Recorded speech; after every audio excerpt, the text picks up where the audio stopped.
Marvel's Spider-Man, put simply, is one awesome game. It is jam-packed full of things to do, whether you're playing through the main mission, one of the side missions, or just want to go around collecting backpacks for memorabilia, or taking snapshots of the city to earn landmark tokens. And speaking of a city, damn, is this one impressive layout or what? The detail is amazing, the size of a city is unreal, and if you want to say, swing by the Empire State Building or Madison Square Garden, or take a trip to Times Square, you can. So let's get into the story, and this is one solid story. You play as Peter Parker, and you have to defend New York City from a ton of evil villains who threaten to bring the city to its knees, including Martin Lee, who once ran Feast, a shelter for the homeless, along with Peter and Peter's Aunt May. But he has been turned to the dark side and become Mr. Negative, and along with his other bad guy crony sidekicks, or the Sinister Six to be more exact, they are all hell-bent on destroying Spider-Man. So you have to fight off these 6 dastardly villains, including Electro, Vulture, Rhino and Scorpion, Mr. Negative, and finally the ultimate showdown with your old friend and mentor, Dr. Octavius, or Dr. Octopus, as he has become known in his villain state. So to say there is a lot of action in this game would be an understatement. There is a ton, an absolute ton of action. The combat and fighting in this game is fun and varied, and there are heaps of cool moves to learn and master. As you go through the game defeating enemies, stopping crimes, and picking up collectibles, you earn tokens to upgrade your gear, such as an awesome array of Spider-Man suits and cool gadgets, which come in very handy for combat. Each Spider-Man suit comes with a new power, and you have 3 suit mods to assign to each suit to help you in combat and throughout the game. The swinging and web slinging mechanics as you fly through the city are smooth and so much fun. You can pretty much literally do anything.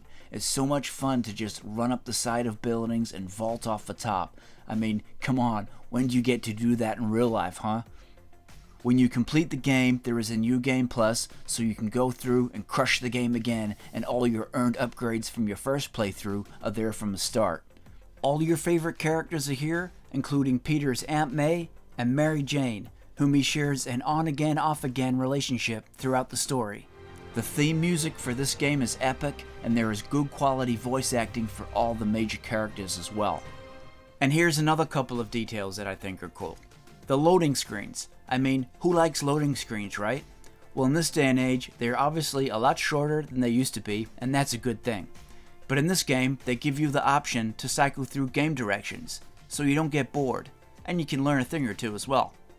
Very handy indeed. And they have real cool cutscenes of Spidey too, when you fast travel from one area to another in the game. Just some simple, nice touches there that make the game even cooler. Personally, I'm more of a Batman guy than a Spider-Man guy. However, Spider-Man is definitely a cool character, no doubt, and the Spider-Man movies that have been made have been pretty awesome too.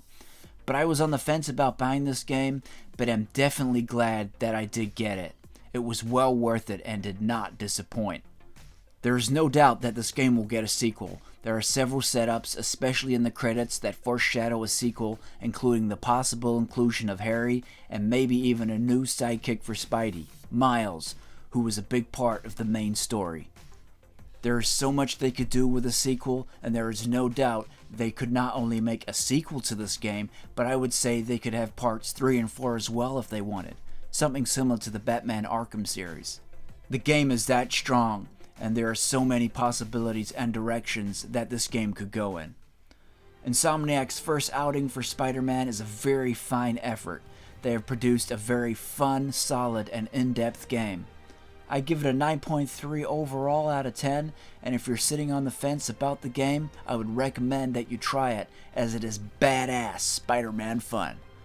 Thanks heaps for checking out the review, guys, and we'll catch you on the next video.